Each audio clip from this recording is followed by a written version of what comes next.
સૌ સુંદર સાથને પ્રણામ કરું છું. બોલો શ્રી પ્રાણનાથ પ્યારે કી જય. વંદો સતગુરુ ચરણ કો કરું સપ્રેમ પ્રણામ. અશુભહરણ મંગલ કરણ ધની શ્રી દેવચંદ્રજીના. श्री प्राणनाथ निज मूलपति मैं राज सुना. तेज कुंवर श्यामा युगल को पल पल करूं प्रणाम. पल पल करूं प्रणाम. बोलो श्री प्राणनाथ प्यारे. प्यारे सुंदर साथ जी, हम तीनों पुरी धाम को वंदन करते हैं. साथ में भद्रावती पुरी धाम को भी वंदन करते हैं. साथ ही में हमारे जितने भी गुरुजन हैं उनमें श्री मंगल दास जी जो नेपाल में हुए और उनकी आज 37th पुण्यतिथि है, उस पर हम उनको याद करके उनके कार्य के लिए उनको प्रणाम करते हैं. कल हमने देखा कि सबसे इम्पोर्टेंट अगर इस 14 भवन के अंदर कोई चीज है तो वो है बुद्धि.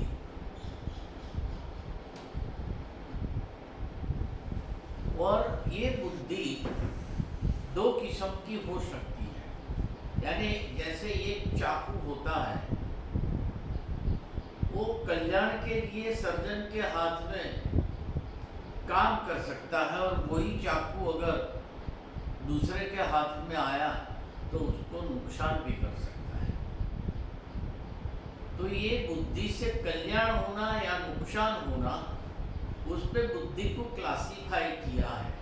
एक कुबुद्धि और एक सद्बुद्धि. जो सही चीज को चुनती है इस संसार में और उसके मुताबिक जीवन जीती है, वो है सद्बुद्धि. और उनका एग्जाम्पल देते हुए श्री प्राणनाथ जी ने हमें समझाया. देव मुनि और परीक्षित का एग्जाम्पल देखे. प्यारे सुंदर साथ जी, हम हमारी बुद्धि को सत्कार्य के लिए लगाए, जैसे हमारे रमण भाई ने लगाया. परमधाम वासी हमारे श्री रमण भाई मगन भाई पटेल वडोदरा, अगर उनको जीवन में हम उनके जीवन में दृष्टिपात करें तो पता चलेगा कि 8 साल की उम्र में ही उनको गुरु का शरण मिल गया, उनका मार्गदर्शन मिल गया. इसलिए उनकी बुद्धि सुबुद्धि बन गई. और वो भी कैसे हो गया? सिर्फ उनके राइटिंग्स बड़े अच्छे थे और उनके गुरु श्री कृष्ण प्रियाचार्य जी महाराज, जो कि बड़ौदा में थे, उन्होंने कहा कि तुम्हारे अक्षर बहुत अच्छे हैं बेटे, मैं जो लिखवाऊं आप लिखो. क्योंकि वो भी साहित्य प्रेमी विद्वान श्री कृष्ण प्रियाचार्य जी महाराज, उन्होंने भी साहित्य का सर्जन किया. और वही शक्ति श्री रमण भाई के अंदर आ गई. और रमण भाई ने जीवन पर्यंत अपने 94 इयर्स पर्यंत लास्ट मोमेंट तक उन्होंने साहित्य सर्जन का लिखने का काम किया. और मैं देख के बड़ा खुश हुआ कि ये जो किताब है, that is the last creation of him. और उन्होंने अपने श्री परमहंस जी कृष्ण प्रियाचार्य के स्मरण, उनकी याद में ये ग्रंथ का निर्माण किया है. 131 पेज की ये किताब बुक सही में पढ़ने योग्य है. आप जरूर पढ़ें. ऐसे रमण भाई के जीवन की एक दूसरी बात मैं बताऊं कि कल जब हम मिले 22 मई, that was his marriage anniversary day.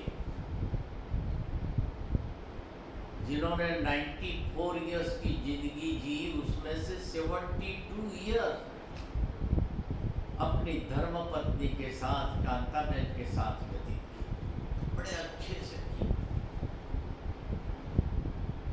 इसलिए कांताबेन के जीवन में 50% पर्सनालिटी रमण भाई की है और रमण भाई के जीवन में 50% पर्सनालिटी कांताबेन की है। और हमारे जीवन में हमारे गुरु की कितनी पर्सनालिटी हमारे पास है वो हमें सोचना है। पत्नी की तो ऐसे ही 50% हो ही जाती है, बच्चों की हो जाती है 20%, 25%, मगर दूसरे जो सामाजिक लोग हैं, व्यावसायिक लोग हैं, धार्मिक लोग हैं, वो भी हमारे जीवन का हिस्सा बन जाते हैं। कोई 5%, कोई 10%, कोई 1%, और वो जब उनका डेथ होता है तब समझो कि हमारी पर्सनालिटी का उतना % डेथ होता है, इसलिए हमें दुख होता है।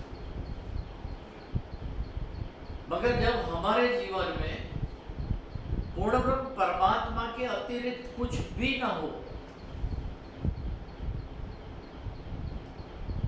तब समझना कि हमारी personality is totally govern by पूर्ण ब्रह्म परमात्मा।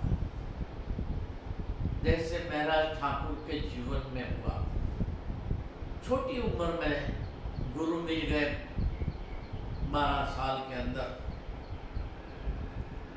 और फिर उन्होंने जो समर्पण किया, जैसे छत्रसाल महाराज ने प्राणनाथ जी को समर्पण किया, कहा कि मैं 1700 हाथी, 1 लाख घोड़े, काली कामली पहन के सब समर्पित कर देता हूँ, यानी तन मन धन सब कुछ मैं समर्पित कर देता हूँ। तब उनकी जो पर्सनालिटी बनती है 100% प्राणनाथ जी की बनती है, इसलिए उनको अमीरुल्लाह मोमिन कहा। ऐसे हमारे जीवन में जिसका जितना इन्वॉल्वमेंट होगा उतनी हमारी पर्सनालिटी उस मुताबिक बनेगी। हम ये चाहते हैं कि हमारी पर्सनालिटी, हमारा जीवन ऐसा उत्कर्षमय बने जैसे प्राणनाथ जी ने हमें बताया, वैसा अगर हम चले तो हो सकता है।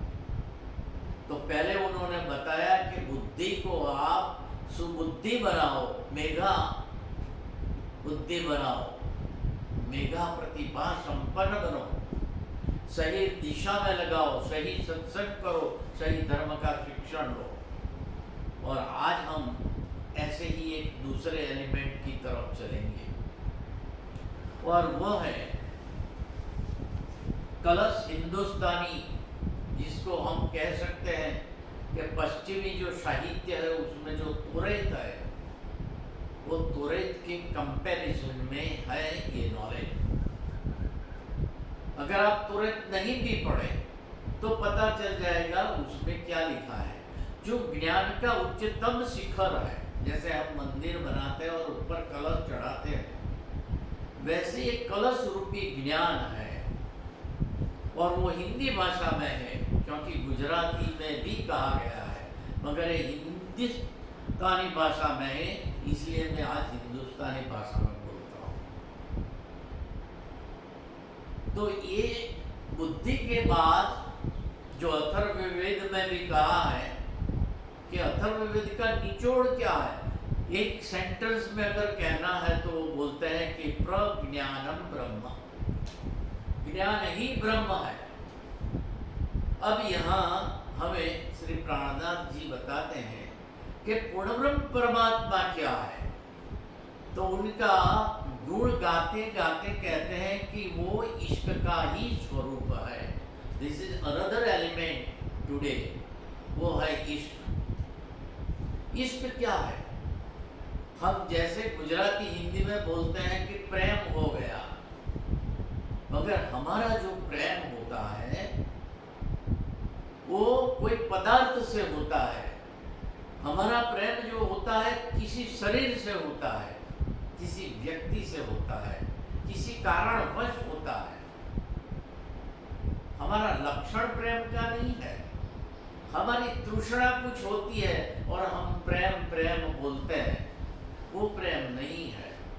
शारीरिक प्रेम की इसमें कोई परिभाषा नहीं है। मगर जब वही प्रेम, अगर इस जिंदगी में आपने कहीं प्रेम किया तभी ये इश्क समझ में आएगा। क्योंकि अगर कुछ झलक मिली इस जिंदगी में किसी से मोहब्बत की और पाया कि उसके बिना आपकी क्या स्थिति बनती है, तब ये स्थिति को आप सोच सकेंगे। तो यहाँ कहते हैं कि जब प्रेम बढ़ते बढ़ते इतना बढ़ जाता है कि ये सब यहाँ का तृष्णा छूट जाता है और शुद्ध स्वरूप में प्रेम होता है, जहाँ कोई तृष्णा नहीं होती, वो प्रेम ही इश्क में बदल जाता है।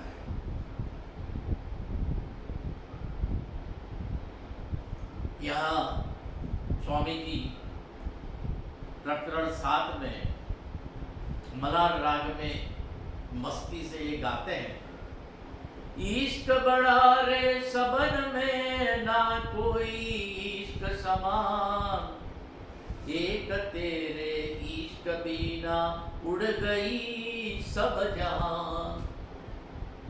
हे राज्य महाराज, हे धनी, इस जगत में मैंने देखा तो आपके इश्क के सिवाय कुछ भी बड़ा नहीं है। अगर जो भी कुछ है वो आपका इश्क ही है। और इश्क के जैसे ही मैंने जाना तो पता चला कि ये जो जहान है ना, वहाँ कहीं भी ये 14 ब्रह्मांड में इश्क की कोई बात ही नहीं। आप सोचे कि इश्क की बात स्वामी जी ने हमें कैसे बताई।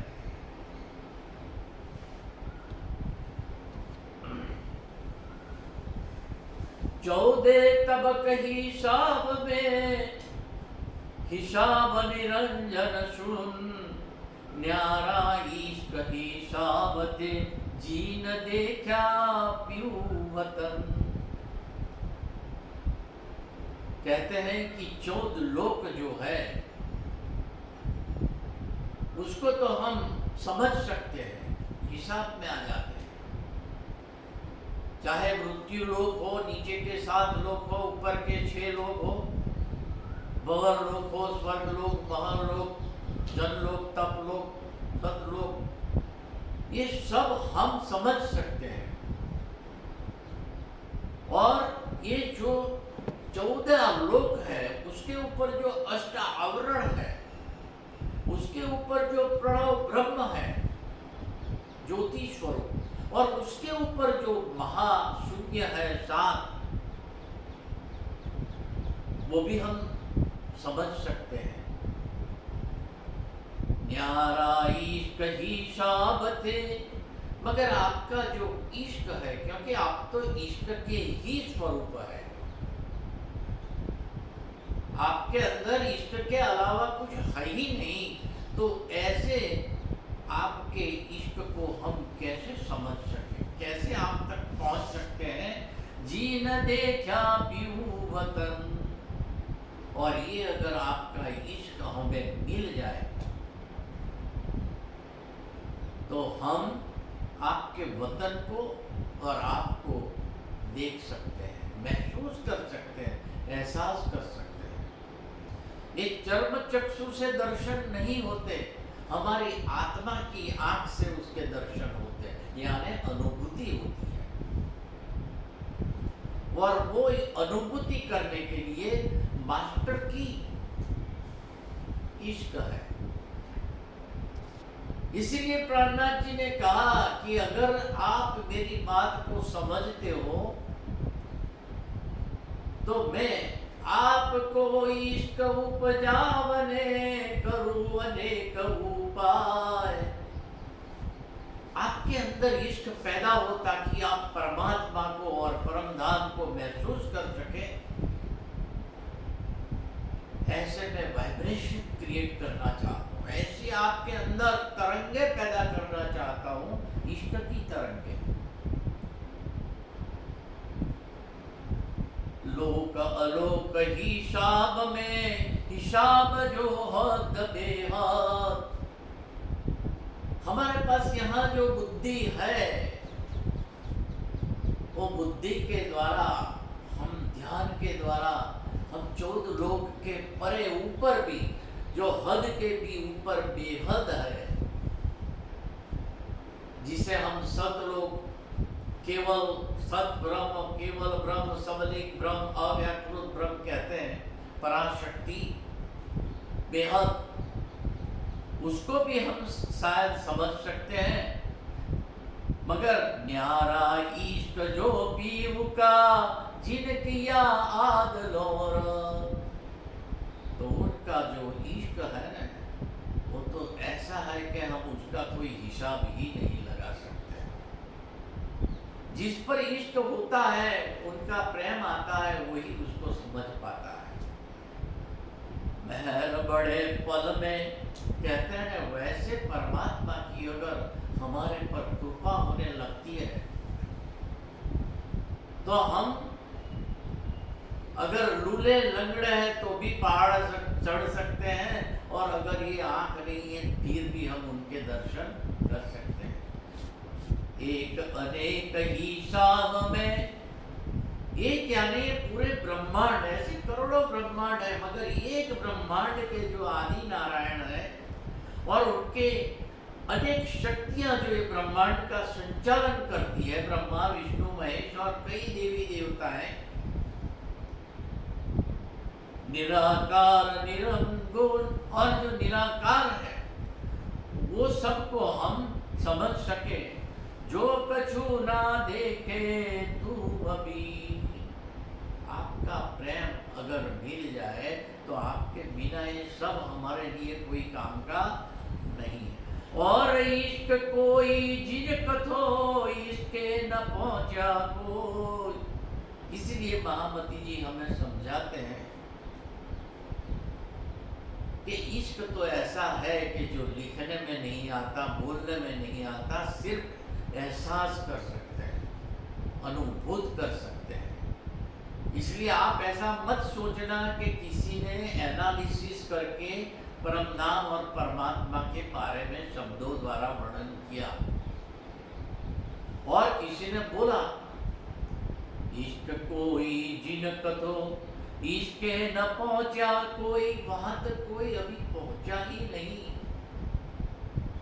इश्क ता जाए पहुंचिया जहां शून्य शब्द ना हो।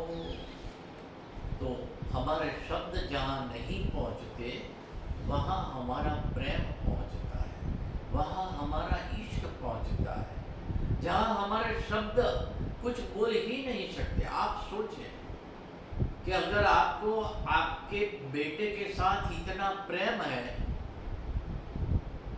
और पूछा जाए कि भाई प्रेम क्या है, बताओ आप, बड़ा मुश्किल हो जाएगा बताना, क्योंकि वो शब्दों से नहीं बताया जा सकता। आप किसी को प्रेम करते हो, क्या आप बता सकते हो कि आप प्रेम क्या करते हो, कैसे करते हो? नहीं बता सकते। That is a feeling, emotional feeling. ऐसे ये भी एक हमारी फीलिंग है, और वो फीलिंग पैदा करने के लिए ज्ञान होना जरूरी है।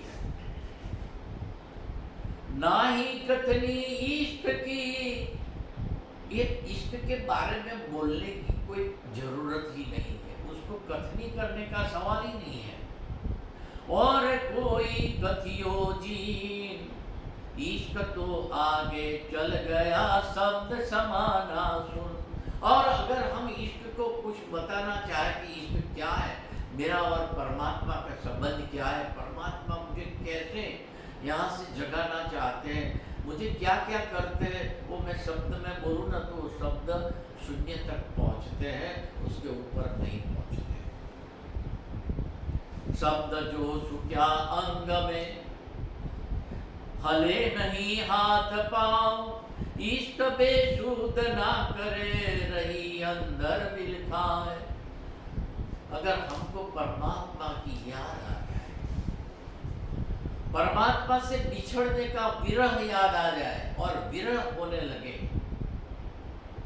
चौपाई आती है ना कि दुख से विरहा उपजे।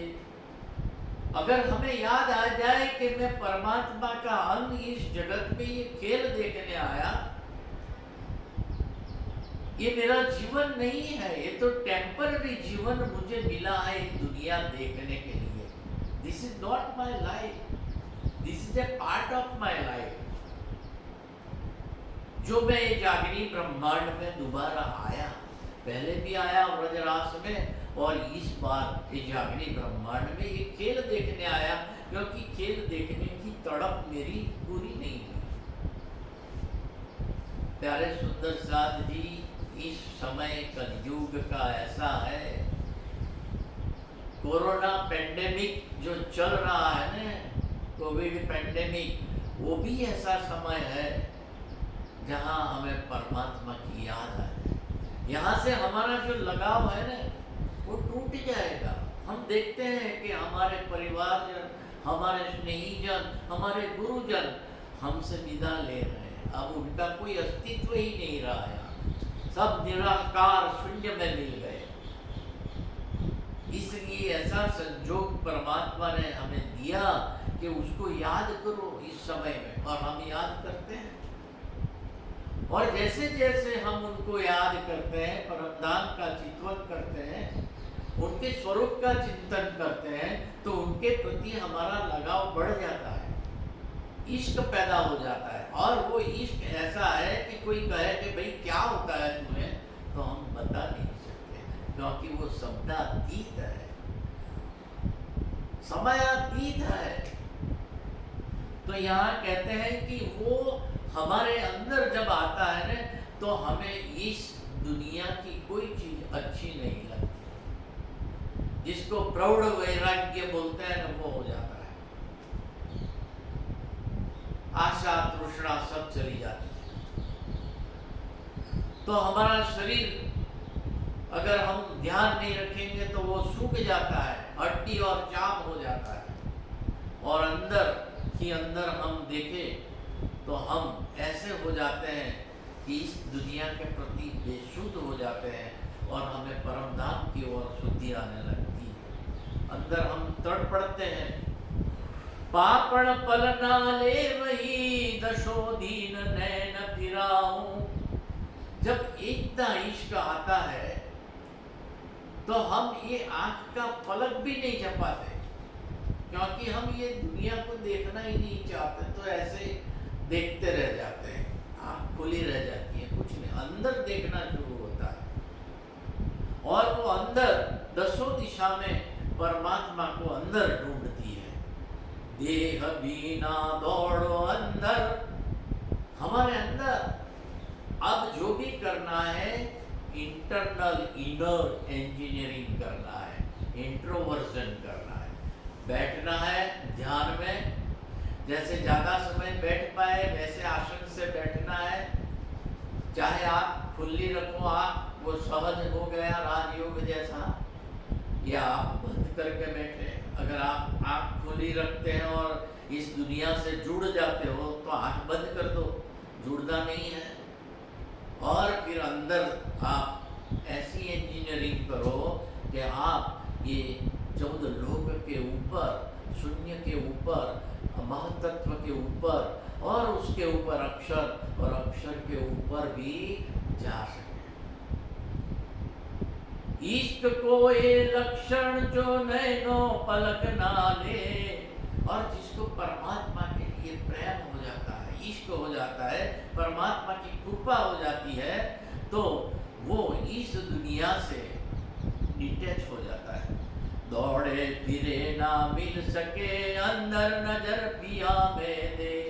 फिर वो कुछ भी काम करता रहेगा इस दुनिया में, खाए पिए बैठे बात करे व्यवहार करे, मगर उसका जो कनेक्शन है, चार्जिंग है, वो मेन पावर स्टेशन में हो जाएगा।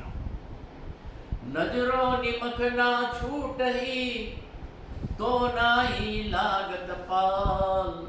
अंदर तो न्यारा नहीं, पर जाए ना दाह बिना मिल। अंदर ऐसी तड़प हो जाती है कि जहाँ तक वो परम धाम नहीं पहुँचता, जहाँ तक वो पूर्ण ब्रह्म परमात्मा के स्वरूप में विलीन नहीं हो जाता, वहाँ तक वो चैन से बैठता नहीं। जो दुख तुम्हें बिखरे, मोहे लागो जो तासो प्यार। यहाँ हमें कहते हैं कि हे धनी, आपके बिछड़ने से मुझे जो विरह का दुख हुआ है, वह मुझे बहुत अब प्यारा लगने लगा है, क्योंकि उस दुख से इतना विरह उपजा कि मैं विरह में आपके ध्यान में ही सदा लीन रहता हूँ।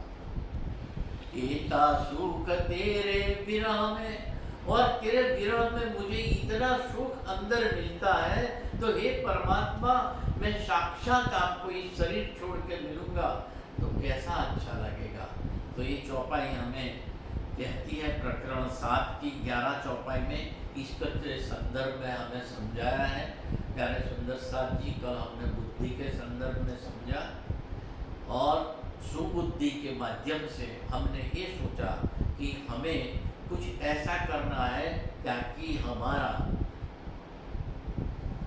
उत्कर्ष हो, आत्मिक जागरण हो। और वो करने के लिए दूसरा कहा कि आपके अंदर प्रेम होना आवश्यक है, इष्ट होना आवश्यक, बुद्धि होनी जरूरी है और दूसरा इष्ट होना जरूरी है। 2 लक्षण है, कल दूसरा कुछ देखेंगे। और मैं और एक बात बताना चाहता हूँ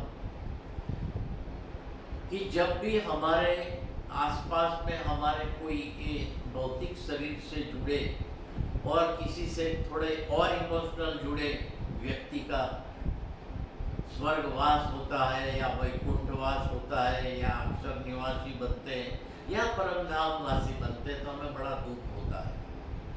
मगर वो जो गया, वो कहाँ गया, कैसे गया, उसकी क्या गति हुई, वो जानने के लिए हमारा वेदों जो है ना, 4 वेद, उसमें हर किस्म का ज्ञान दिया है। और उसमें यजुर्वेद जो है, और उस यजुर्वेद की जो शाखा प्रशाखा है, उसमें एक शाखा है कठ ऋषि की। और वो कठ ऋषि ने इतना विश्लेषण किया है मृत्यु के बाद का, जिसको मृत्यु मीमांसा कहते हैं या कठोपनिषद कहते हैं।